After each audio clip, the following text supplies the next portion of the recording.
Selamat pagi buat kita semua, untuk rekan tani seluruh Nusantara. Di sini mudah-mudahan kita dalam keadaan sehat dan dimudahkan segala rezeki kita. Jadi di sini saya akan bahas sedikit tentang step 1 bagian sebelum kita menanam. Jadi di sini yang kita bahas dalam pemilihan bibit dan proses pemotongannya, cara-caranya. Oke. Jadi sebelum kita masuk ke langkah itu, sebaiknya bibit jahe kita harus kita pastikan tidak kurang dari 10 bulan. Kalau bisa 12 bulan. Kenapa saya bilang begitu? Umur saat proses pertumbuhan tanaman jahe dalam tanah umur 3 bulan, apakah rimpangnya udah sebesar ini? Pastinya belum kan? Pastinya dia mungkin palingan sekitar di sini. Istilahnya bisa dibilang cabang 3. Jadi setelah berumur 3 bulan dia muncul lagi rimpang baru. Jadi umur yang ini dengan ini pastinya tidak sama. Ini udah 10 bulan, yang ini bisa jadi 7 bulan sama 8 bulan umurnya. Makanya dianjurkan untuk bibit jahe itu usahakan yang 12 bulan. Jadi yang ini, yang belakangan, rimpang yang belakangan muncul, dia udah berumur kurang lebih 10 bulan. Jadi contohnya kalau kita pakai bibit umur 8 bulan lah, saya bilang memang bisa, memang bagus, tapi cuman yang di bagian ininya, yang pertama, rimpang yang pertama lahir lah dari indukan bibitnya. Yang ini pasti rata-rata 90% nggak jadi atau busuk sebelum tumbuh. Jadi di sini kita sebaiknya utamakan langkah pencegahan daripada pengobati. Oke, langsung aja.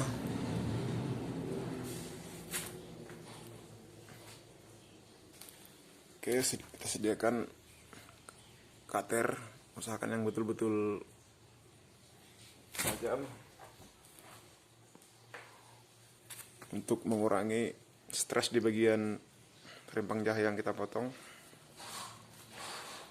Jadi ini sebaiknya kita sterilkan dulu, banyak caranya, atau membersihkan dulu dengan alkohol atau membakarnya seperti ini, baru kita gunakan. Atau bisa dengan ini, H2O2 hidrogen peroksida, direndam sebentar mata pisaunya.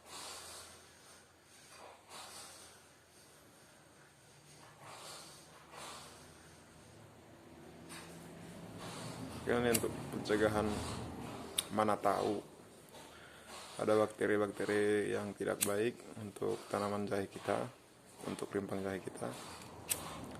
Jadi sebaiknya kita cegah dari awal semua.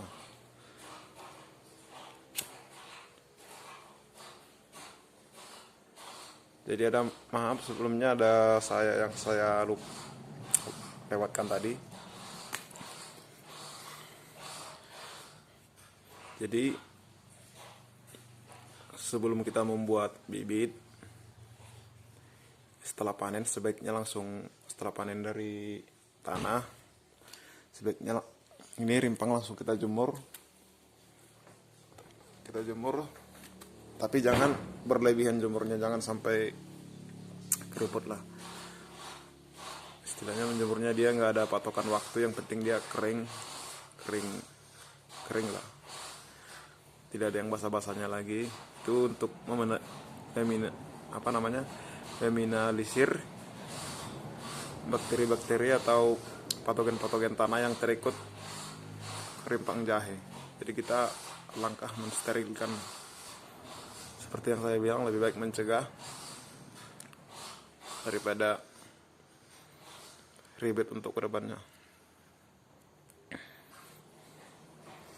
Oke. Ini sebelum kita potong-potong, ini versi saya ya. Setelah dipanen, dijemur secukupnya, baru kita angin-anginkan kurang lebih 1 bulan lah, 1 bulan setengah pun gak apa-apa, untuk menidurkan bibitnya, untuk mendormankan istilahnya, supaya maksimal nanti untuk pertumbuhannya. Sekalian proses penuaan, jadi dia saat kita angin-anginkan pasti bibit kita itu pasti makin menua juga dari awalnya, pasti ada perubahan-perubahan fisiknya. Jadi itu fungsinya. Oke, saya harap udah mengerti langkah-langkah sebelumnya, langkah awalnya. Langsung cara pemotongannya. Jadi sebelum kita memotong,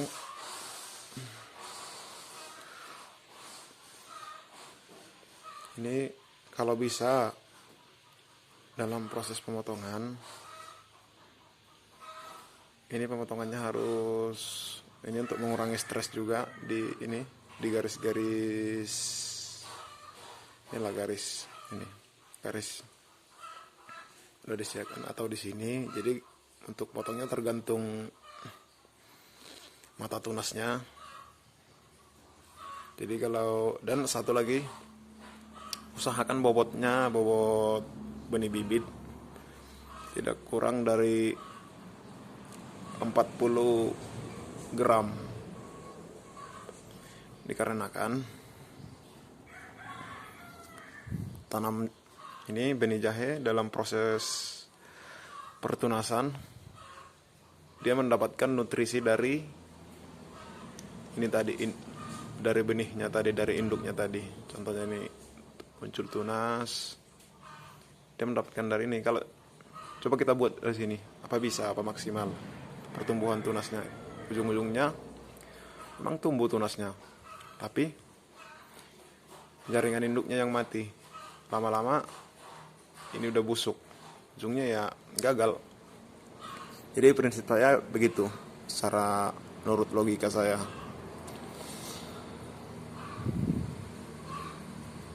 Oke, langsung kita potong.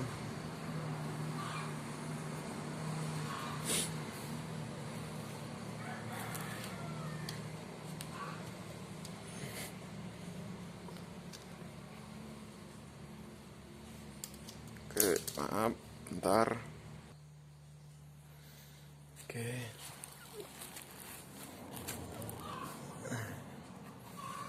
Ini pastikan dulu steril. Oke, ini ada garisnya, usahakan di garis ini kita potong. Oke. Jadi satu lagi, mana tahu ada yang penasaran atau bertanya gimana ciri-ciri bibit tanaman jahe yang udah tua. Lihat di sini saat kita potong, di sini ada lingkar, di sini. Nah, di sini ada lingkar-lingkaran seperti ungu-ungu kebiruan. Makin ungu kebiruan dia berarti makin tua, makin kental warnanya, makin cerah. Jadi itu dia ciri-cirinya.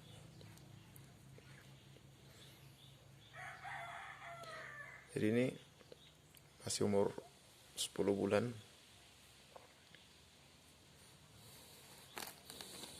Oke, langsung kita potong-potong.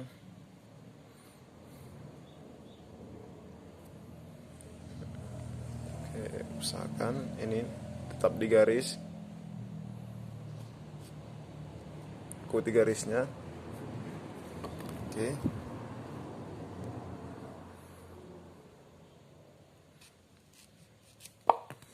Jadi kalau saya untuk bibit jahe gajah, tergantung ukuran rimpangnya,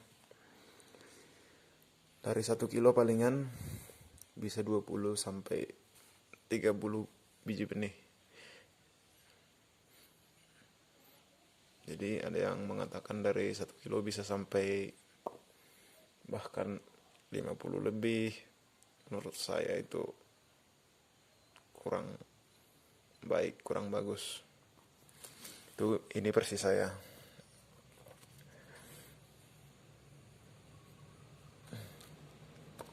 Dan ingat, pastikan tiap satu benih dia mempunyai calon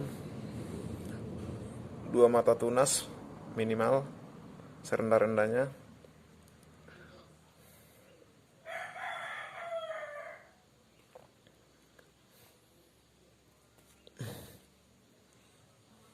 Seperti ini.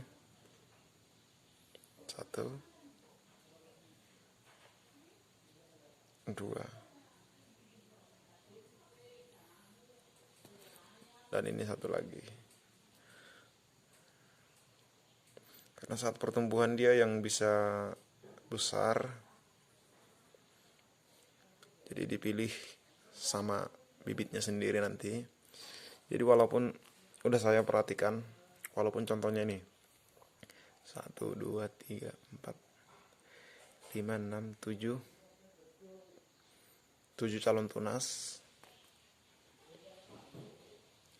Ini setelah besar nanti kita panen, setelah tumbuh besar, palingan yang jadi, yang saya perhatikan paling maksimal 3 dari tunas ini.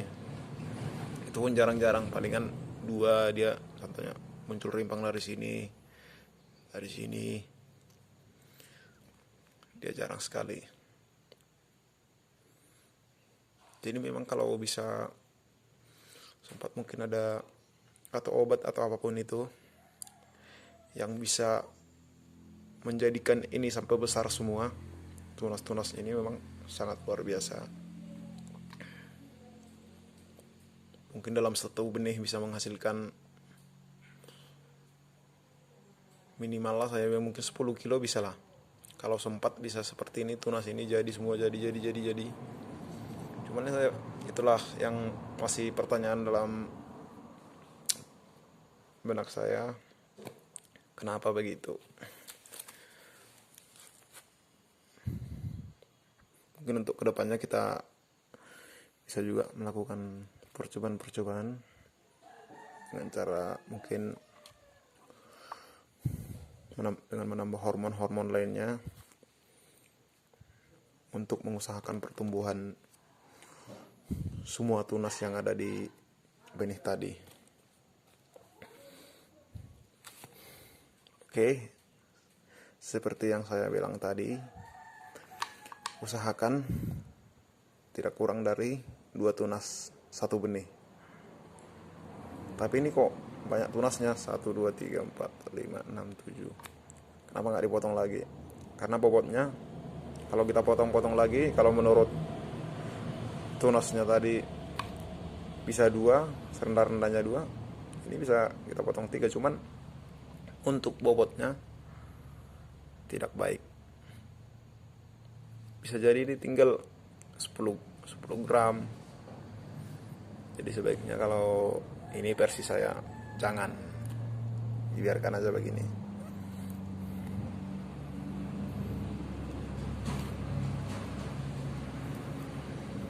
Jadi saya akan berbagi tambahan sedikit.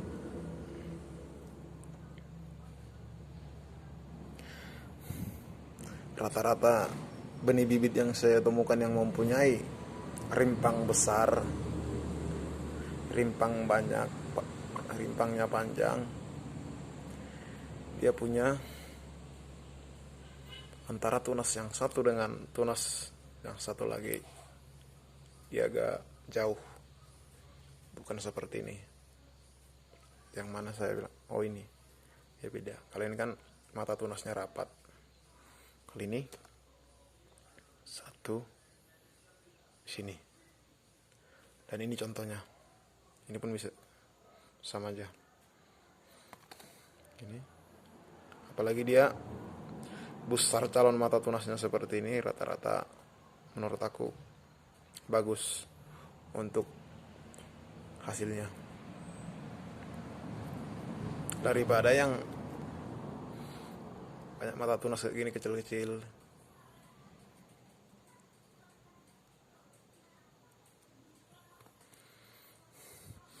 Oke, saya yakin udah mengerti dalam prosesnya. Jadi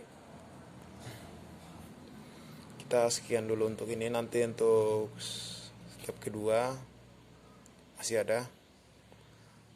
Oh, sorry. Saya ini sekalian aja. Oke, sebaiknya ini setelah kita potong-potong, ini kita tidak usah banyak-banyak dulu. 1, 2, 3,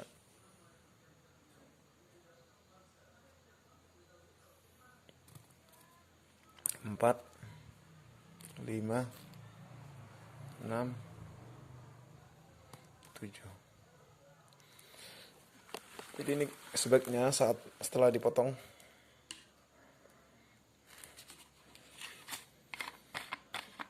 kita rendam dulu dengan H2O2 selama kurang lebih 30 menit. Ini air setengah liter, jadi dosisnya ini H2O2 3%. Di atasnya sebaiknya lebih berhati-hati. 1, 2,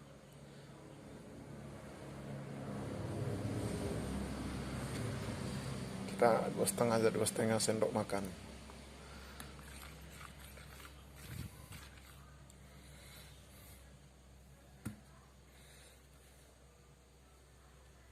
Oke, udah. Ini karena kita hanya tutorial, jadi nggak usah buat banyak-banyak, hanya untuk berbagi cara-caranya. Oke, ini jangan terlalu lama direndam, sebaiknya di kurang lebih 30 menit lah, jangan sampai lewat dari 40 menit, karena udah saya uji coba juga. Karena ini kalau ada juga efek sampingnya H2O2 ini. Jadi kalau dia kelebihan dosis, dia malah membunuh jaringan-jaringan tanamannya. Seperti kulitnya ini, dia jadi seperti kayak coklat-coklat, mati lah intinya, udah mati kulit-kulitnya. Nah ini lihat dia, ini reaksinya saat perendaman. Jadi ini H2O2 ini memang manfaatnya sangat banyak juga, walaupun efek sampingnya tidak boleh kelebihan dosis atau kelamaan dalam proses perendamannya. Jadi rata-rata yang direndam H2O2 sebelum tanam dengan yang tidak sama sekali. Tapi yang kita bahas selain dari JPT ya, itu penumbuh tunas lainnya. Ini hanya yang saya katakan, hanya perbandingan yang direndam H2O2 dengan yang tidak sama sekali. Di rata-rata lebih cepat pertumbuhan tunasnya, dan fungsinya ini untuk membunuh bakteri-bakteri yang ada atau patogen-patogen yang menempel. Kita tidak tahu datangnya dari mana, pasti ada. Jadi dia mensterilkan itu juga, dan membunuh jamur-jamur patogen juga. Jadi ini memang sangat bermanfaat sekali dan bisa menguraikan bahan organik seperti yang dilakukan M4. Cuman tidak boleh dicampur, jangan sampai dicampur M4 dengan H2O2 bersamaan atau trichoderma. Jangan. Kalau H2O2 duluan bisa juga ditambah, tapi harus berselang waktu 24 jam serendah-rendahnya. Tunggu reaksi H2O2 nya selesai. Oke, sekian. Dan ini setelah kurang lebih 30 menit langsung kita ambil dan diangin-anginkan lagi kurang lebih 24 jam paling rendah. Terus langsung proses perendaman lagi sebelum tanam. Kita rendam dengan JPT. Kalau JPT kurang lebih, nanti kita jelaskan, kurang lebih perendamannya 2 jam. Dan JPT beserta, tapi melihat JPT-nya juga, kalau JPT organik seperti yang saya buat di video-video saya sebelumnya, dicampur trichoderma, tak masalah. Bersekalian satu kali kerja. Tapi H2O2 jangan sampai pernah dicampur bersamaan. Oke. Terima kasih buat yang udah nonton dan dukung video saya ini. Biar sama-sama bermanfaat bagi kita bersama dan buat semangat bagi saya untuk membuat video-video yang bermanfaat selanjutnya, mencari ilmu-ilmu untuk selanjutnya dan menguji coba berbagai macam cara untuk membantu pertanian kita. Oke, sekian dan terima kasih.